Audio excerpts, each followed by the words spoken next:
Sejam bem-vindos, queridos, vocês que estão participando pelo nosso perfil no Instagram, que Deus te abençoe.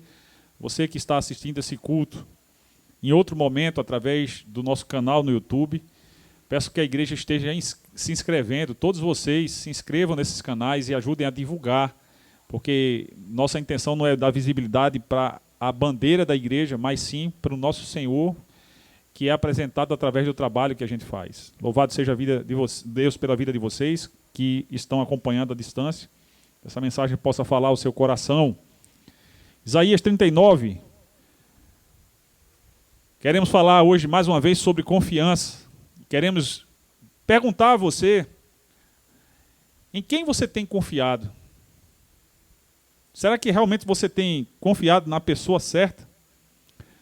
Vamos refletir a partir da história de Ezequias, nessa passagem de Isaías 39, onde assim nos diz a palavra do nosso Deus.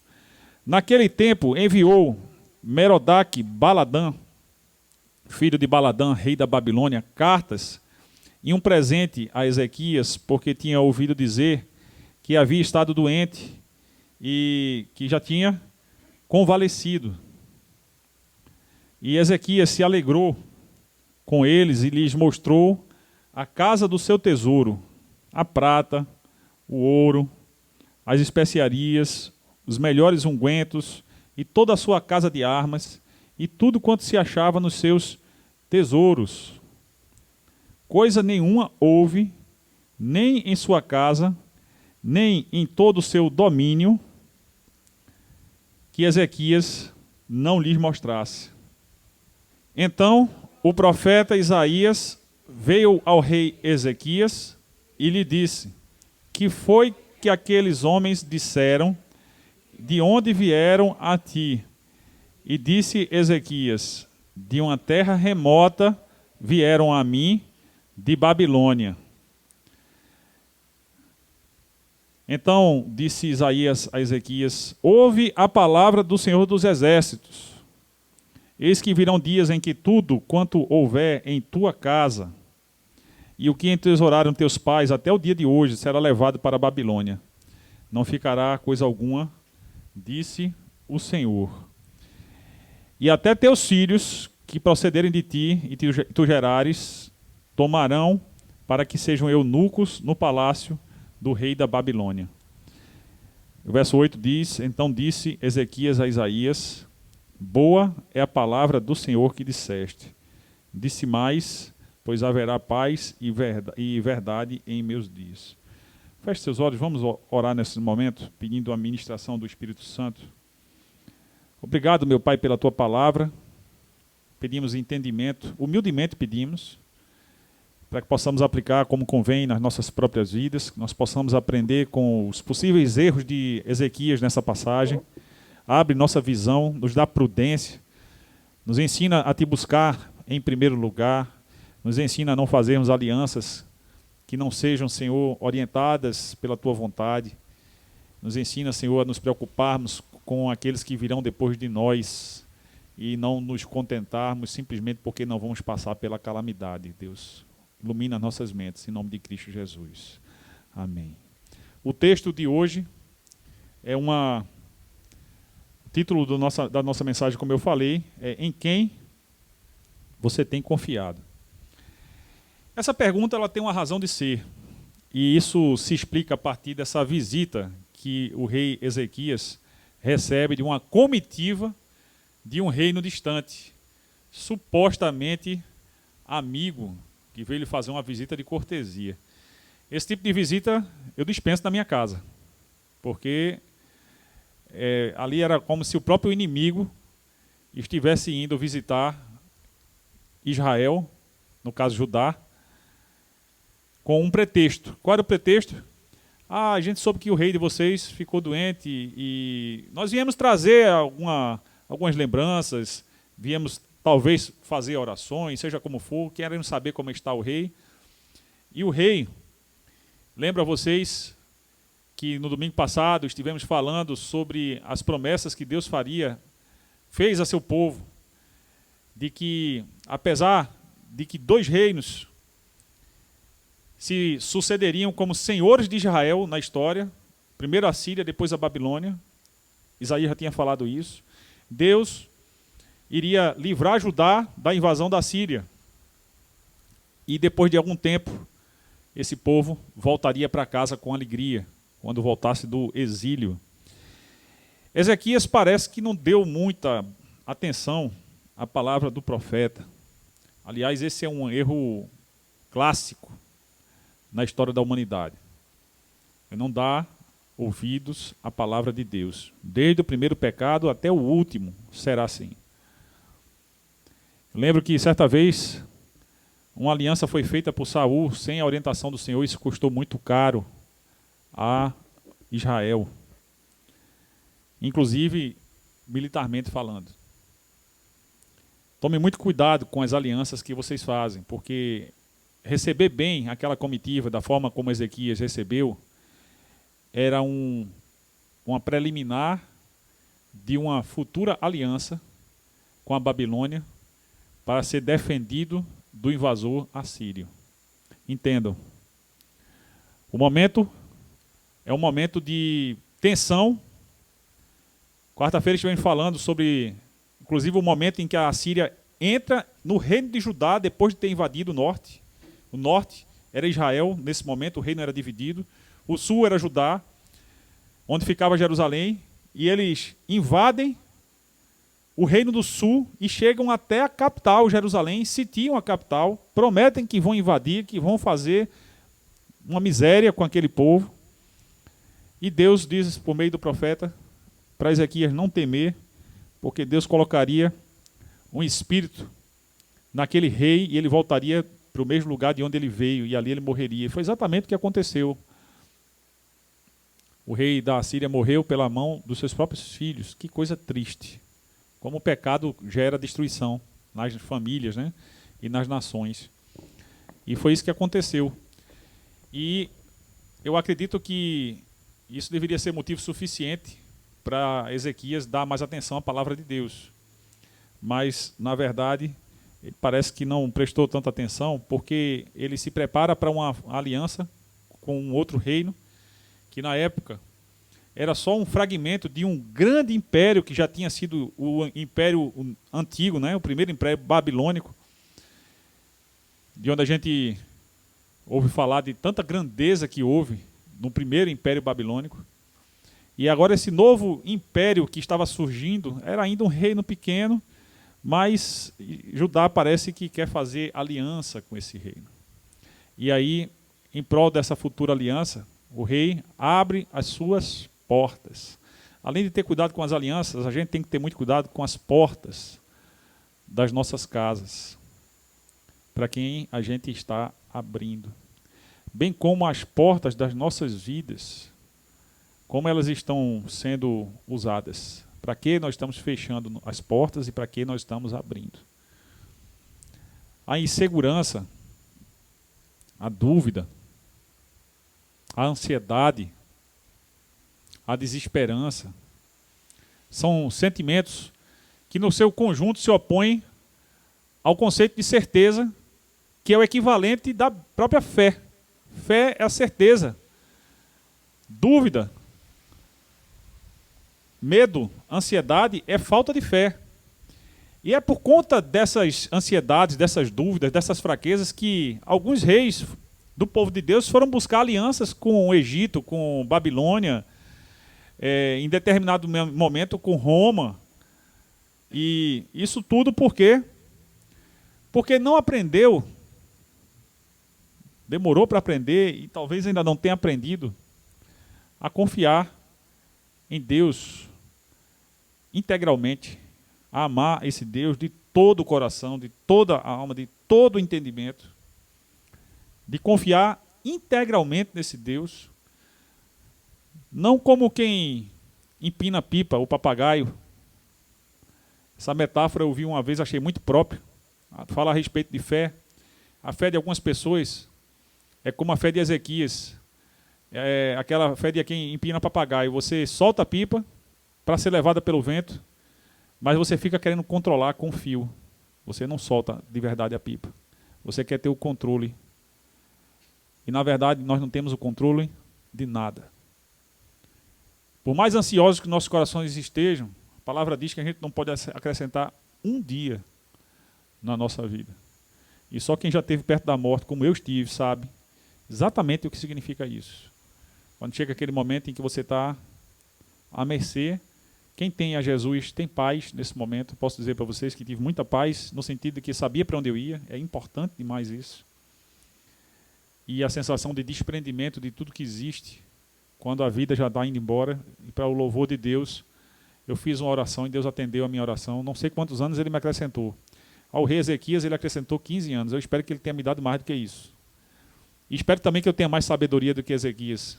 Porque Ezequias adoeceu, orou a Deus. A mensagem de Deus foi: põe a tua casa em ordem que tu vai morrer. E ele pede ao Senhor que acrescente seus dias e se humilha diante de Deus. E Deus olha para aquele servo e concede o pedido dele. E dá a ele mais 15 anos. Isso me faz pensar, e a gente percebe a alegria de Ezequias no capítulo 38, no capítulo anterior, né? Ele escreve um poema belíssimo, um salmo belíssimo. Eu leio a partir do verso 13. Olha as palavras de Ezequias de alegria, porque Deus deu a ele um tempo mais de vida. Isaías 38, a partir do verso 13. Ele diz assim: esperei pacientemente até o alvorecer, mas como leão, ele quebrou todos os meus ossos, dia e noite acabando comigo. Gritei como andorinha, como um tordo, gemi como uma pomba chorosa, olhando para os céus, enfraqueceram-se os meus olhos, estou aflito, ó Senhor, vem em meu auxílio. E aí ele continua a dizer, que foi, no versículo 17 ele diz: foi para o meu benefício que tanto sofri, com o teu amor me guardaste da cova da destruição, lançaste para trás de mim os meus pecados, a sepultura não pode louvar-te, a morte não pode cantar o teu louvor, aqueles que descem a cova não podem esperar pela tua fidelidade, os vivos, somente os vivos te louvam, como hoje eu faço. E ele começa a louvar a Deus pelo livramento, né? Ele diz que o Senhor é a salvação dele, e pede para que as pessoas cantem com instrumentos de corda todos os dias da vida no templo do Senhor, porque ele tinha tido uma experiência maravilhosa com Deus de ter uma ferida mortal sido curada pela palavra de Deus. Isaías manda que se colocasse uma pomada, um unguento, né, como se chama, naquela ferida, que ela ia sarar. Não sei exatamente qual era o ferimento, se era um câncer, não sei, mas o que eu sei é que ele foi curado e ele louvou a Deus por isso.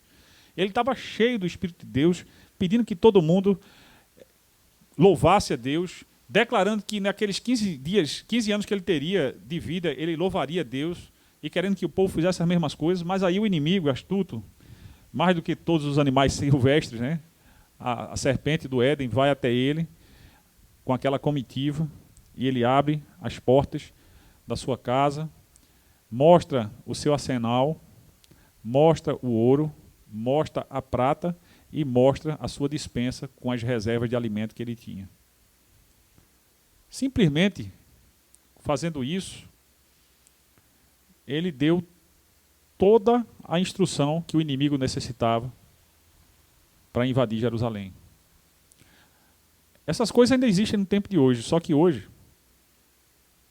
as nações pagam caro e treinam pessoas para se infiltrarem em outras nações como espiões para obterem essas informações. Recentemente no Brasil foi descoberto um espião russo que atuava como diplomata lá em Brasília, colhendo todas as informações que a Rússia queria do Brasil, e o Brasil, quando descobriu, solicitou à Rússia que mandasse embora aquele espião. E assim foi feito.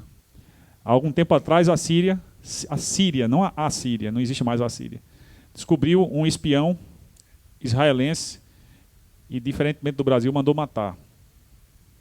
Mas é assim que as nações pegam informações estratégicas do ponto de vista militar, econômico, para que elas possam planejar as invasões quando elas querem fazer isso. E, naquele caso, eles nem precisaram de espiões. O próprio rei abriu as portas e mostrou tudo. Mostrou a planta, mostrou o que tinha nos cômodos, em termos de armas, riquezas e comida.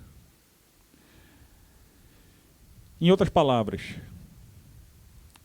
apesar de toda a experiência que o rei teve com Deus, a confiança dele parece que ainda não estava totalmente em Deus.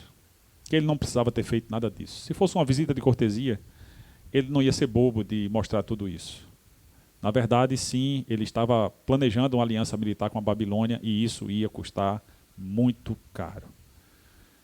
Principalmente pela falta de fé em Deus que ele demonstrou com aquela atitude. Deus não fica contente e chama Isaías e manda ele repreender o rei. E ele chega e pergunta: o que é que você mostrou? Quem eram essas pessoas? Não, era um pessoal vindo da Babilônia. E o que é que você mostrou?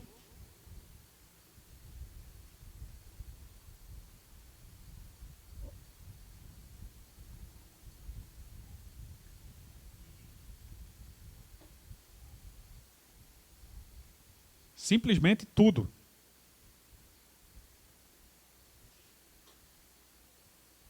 Não houve nada que eles não tivessem visto, disse Ezequias em resposta ao profeta. O profeta dá o recado de Deus. Isso vai lhe custar muito caro. E aí eu quero pensar o que é que aconteceu de fato, né? Ezequias foi imprudente, meus irmãos. E como a prudência é importante para o povo de Deus. O Senhor disse: eis que vos envio como ovelhas no meio de lobos. Sejam simples como as pombas e prudentes como as serpentes. Tem muita gente que não entendeu essa passagem e troca as bolas, né?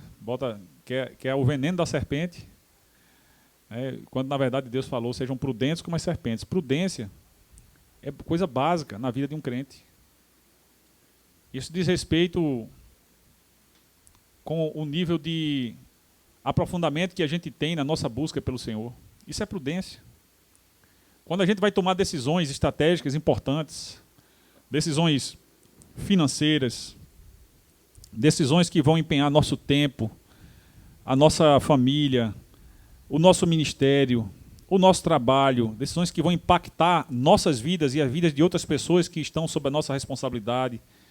Como é prudente que a gente consulte antes ao Senhor. Ezequias não fez isso, ele não consultou ao Senhor. Como é prudente que a gente proteja, a gente se cerque de cuidados. Ezequias não teve cuidados nem com o que era propriamente seu, nem com aquilo que pertencia ao seu reino, que era herança para os seus príncipes, para os seus descendentes. Mostrou tudo ao invasor. E para completar, Ezequias demonstra, aí isso é que me deixa assim, incomodado, isso é que me deixa realmente incomodado com essa passagem, é que quando o profeta diz, haverá um tempo que tudo o que você mostrou vai ser levado para a Babilônia, e o povo vai ser levado para a Babilônia, Ezequias diz assim: boa é esta palavra. Aí eu não entendo. Eu não entendo como é que um rei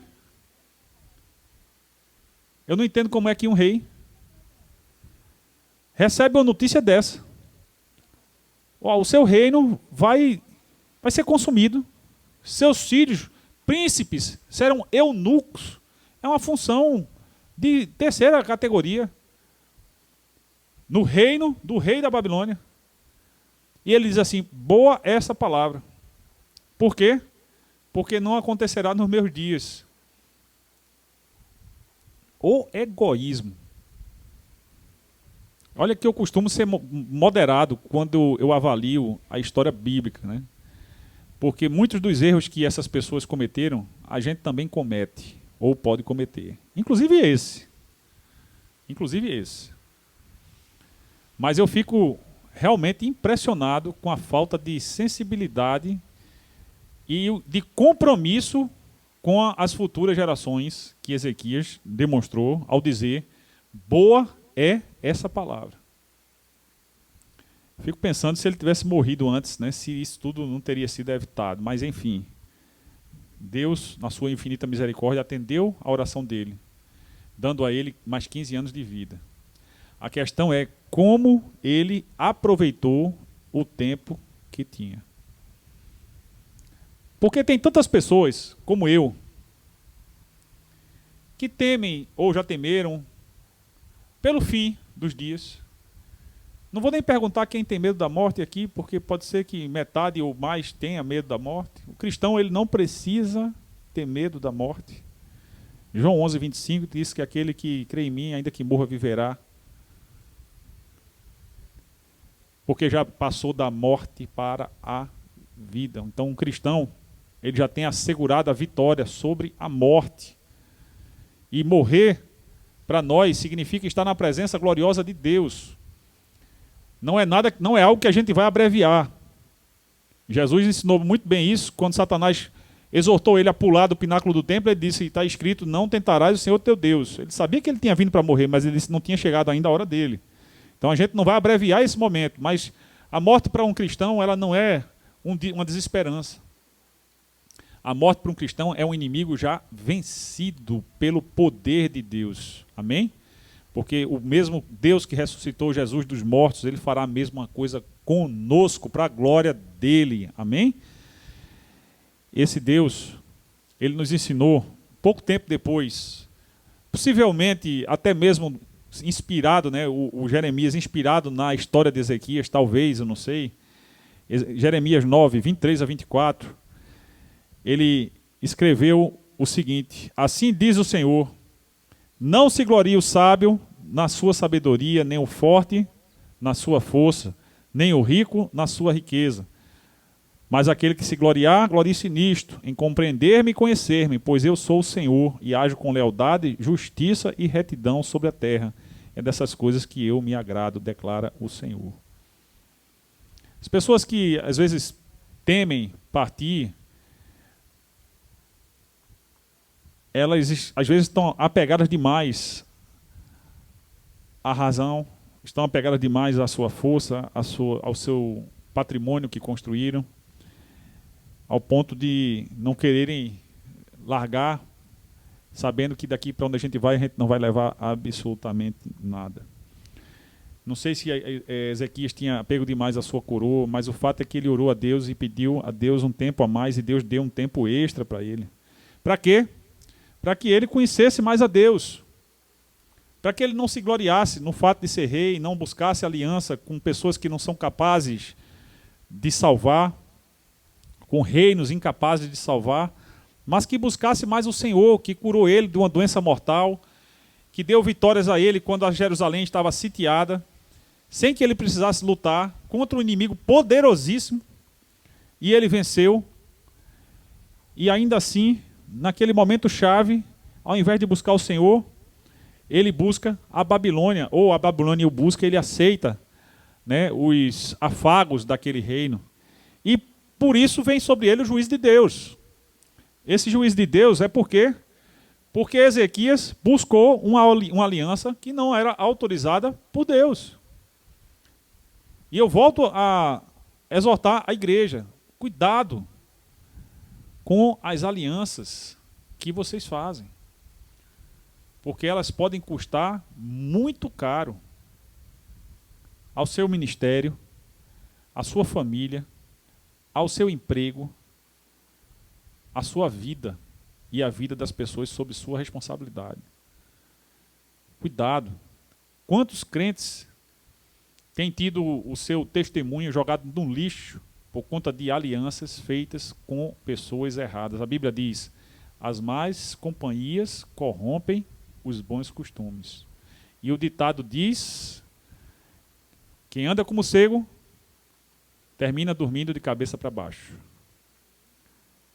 Quando a gente se junta com determinadas pessoas, a gente passa a compartilhar com elas daquilo que elas fazem, daquilo que elas deixam de fazer, porque primeiro a gente se escandaliza, depois a gente passa a achar normal, depois a gente vai e pratica. Israel foi chamado para ser diferente, mas em muitos momentos, nos piores momentos de Israel, ele age igualmente às nações no meio das quais ele estava inserido. Os reis que erraram, como o rei Ezequias, erraram porque agiram igualmente a outros reis que não tinham conhecimento de Deus. Como Israel lá no deserto, né? que termina construindo um bezerro de ouro, e o próprio Arão diz aí, ó Israel, esse aí foi o Deus que te tirou do Egito. É impressionante isso.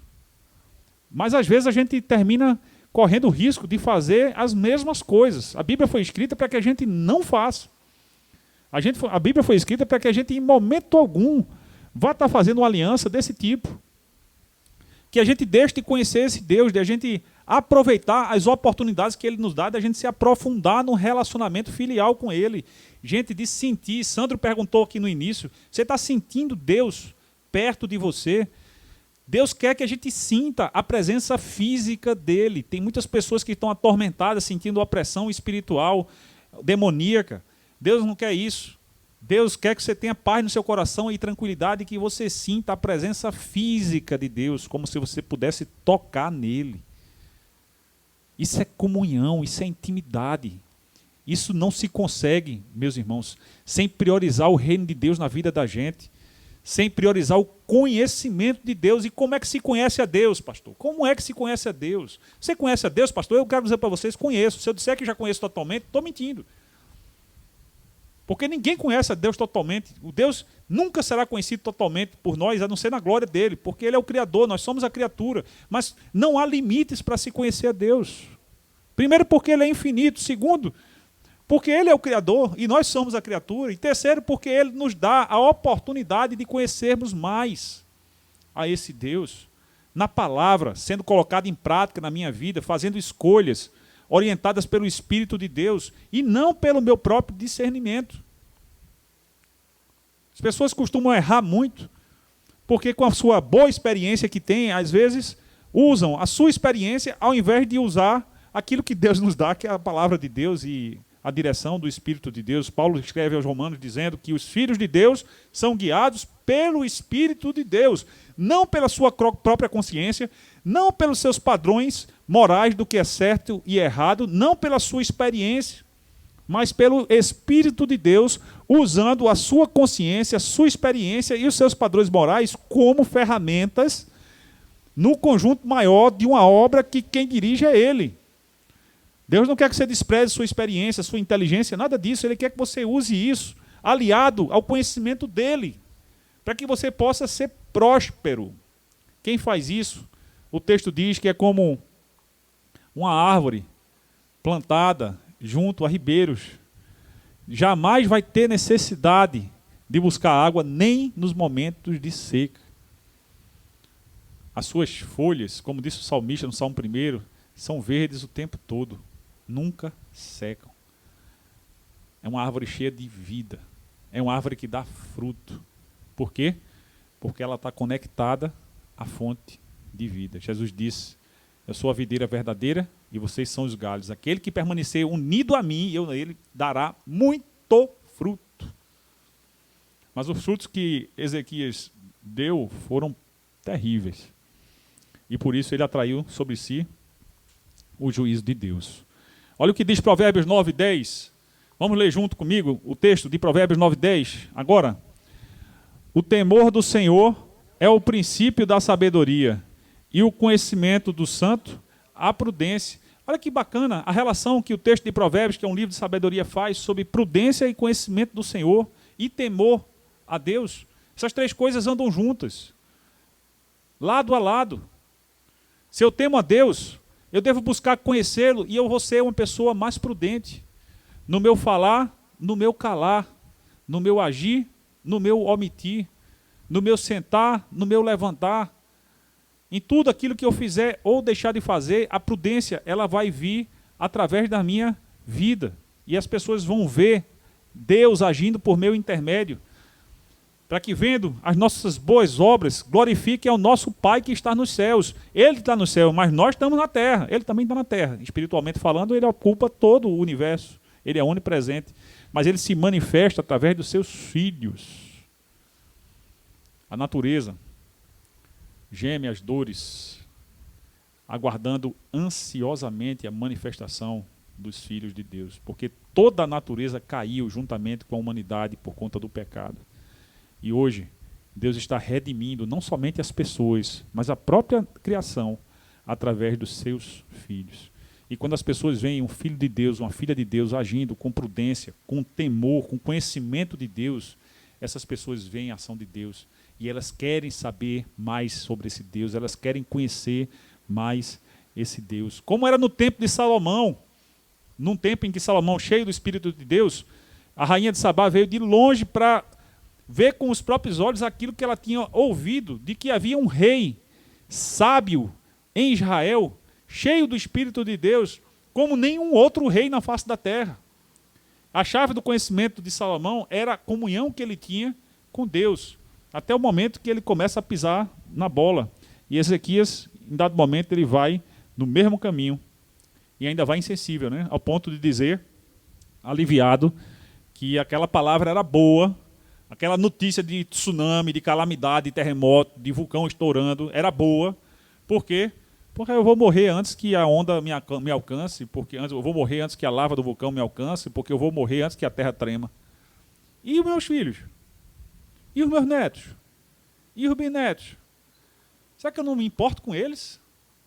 Provérbio 17, 22 diz que a coroa dos velhos são os filhos dos filhos, e a glória dos filhos são os pais.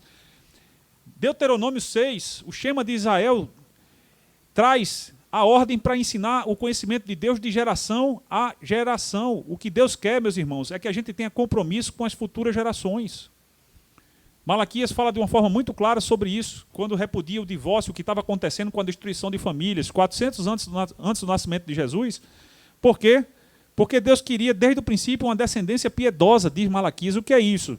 É uma geração contínua e abundante de filhos e filhas de Deus, enchendo a terra, não somente se multiplicando biologicamente, mas se multiplicando espiritualmente, para que, assim como foi predito na profecia, a terra seja cheia do conhecimento de Deus. Sabe quando é que a terra se enche do conhecimento de Deus? Quando ela está cheia de pessoas que conhecem a Deus.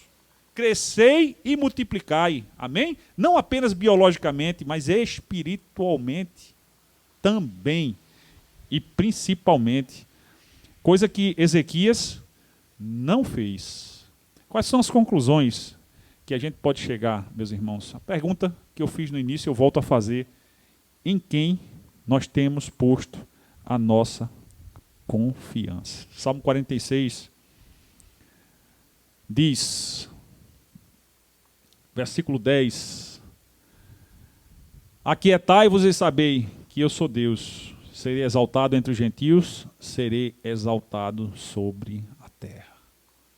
Aquietai-vos significa: deixe de lutar, suas lutas são minhas.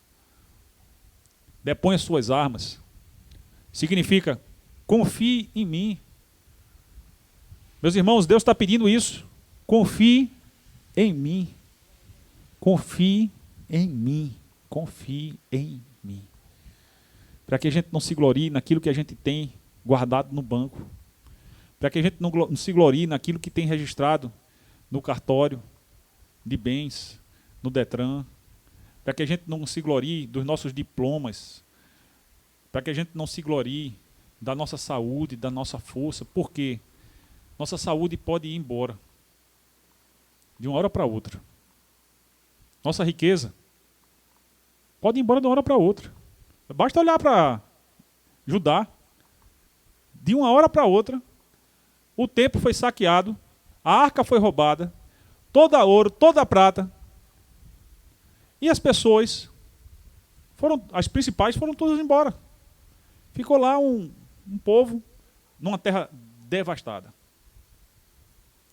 Pequena quantidade de pessoas numa terra devastada. Como disse o Senhor, isso aconteceu para que, quando as pessoas perguntassem por que aconteceram essas coisas, a resposta sempre fosse: porque esse povo abandonou o Deus vivo. Deus permitiu isso. Mas esse mesmo Deus disse, e quando essa profecia de Isaías acontece, é 70 anos antes de a invasão babilônica final acontecer. Esse mesmo Deus vai dizer por meio do profeta Jeremias: 70 anos depois, vocês vão estar de volta. E vocês voltarão com alegria. porque eu farei isso. Deus cita o rei persa, Ciro, antes que Ciro nascesse, e ele cita pelo nome, dizendo que o meu filho Ciro fará isso, fará com que os povos voltem, e Israel vai voltar para casa, depois do cativeiro. Será que esse Deus sabe o que está falando? Será que esse Deus conhece as soluções para os nossos medos, para os nossos problemas, para as nossas dúvidas? Será que esse Deus é confiável? Qual é a medida da confiabilidade de Deus? É o cumprimento das profecias. Só existem duas classes de profecias, as que já se cumpriram e as que ainda vão se cumprir. Nenhuma ficará sem cumprimento. Inclusive, aquela profecia de que a virgem daria à luz um filho. Como é possível isso? Mas aconteceu. Nosso Senhor Jesus, Ele veio compartilhar conosco o conhecimento de Deus. Ele disse: eu sou o caminho, a verdade e a vida, e ninguém vai ao Pai senão por meio de mim. Ele nos ensinou a orar, como orar. Ele nos ensinou como tratar os nossos adversários. Ele nos ensinou como lidar com as riquezas. Ele nos ensinou a priorizar o reino de Deus nas nossas vidas, a misericórdia com os necessitados. Ele nos ensinou a cuidar da nossa saúde espiritual. Nos ensinou tantas coisas, meus irmãos, que, em verdade, aquele que não conhece a Deus, hoje em dia eu posso dizer que é porque ou não quer, ou não entendeu ainda como é bom e possível conhecer a esse Deus. Eu queria encerrar a nossa mensagem de hoje dizendo para vocês que na adversidade, meus irmãos, busque a Deus. E diga para você mesmo: na minha adversidade, eu buscarei a Deus. Na sua busca por Deus, confie em Deus. Não basta buscar, Ele está perto daqueles que o buscam. A gente precisa também confiar. Molhou? Ezequias buscou a Deus. Mas o que faltou para ele é o que Deus quer que sobre nós, é confiança. E na sua confiança, tenha um encontro com Deus. Louvado seja Deus que lhe trouxe aqui hoje, que permitiu que vocês tivessem o acesso dessa mensagem. Não para que a gente esteja julgando Ezequias, ele era um homem como qualquer um de nós, ser humano, sujeito a falhas, nós também temos as nossas, mas que a gente possa aprender com essa passagem a buscar Deus na adversidade, confiar em Deus na nossa busca, e confiando em Deus a gente se encontrar com Ele. O Senhor Jesus, antes de morrer, Ele disse: Pai, nas tuas mãos entrego o meu espírito. Isso é a maior demonstração de confiança que eu já vi na minha vida. Que você possa entregar a sua vida nas mãos do nosso Deus. E eu quero, enquanto o grupo estiver louvando, eu quero que você pergunte a si mesmo: quem realmente eu tenho confiado? Será que eu tenho confiado mais nas minhas forças, nos meus recursos, na minha inteligência, na minha experiência? Será que eu tenho confiado em pessoas, na minha posição, no meu emprego? Será que eu tenho confiado no meu tempo de evangelho? Será que eu tenho me confiado em coisas semelhantes àquelas que Ezequias confiou? E se a resposta à sua pergunta for sim, se você quer hoje dizer para Deus: Pai, eu quero confiar mais em Ti, eu quero orar pela sua vida ao final dessa ministração.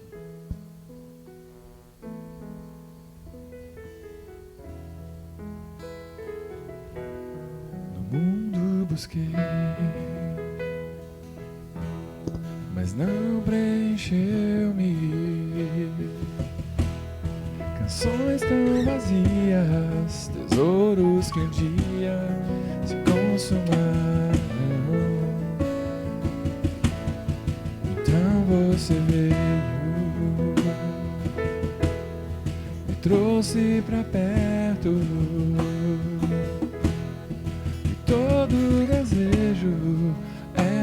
satisfeito em teu amor.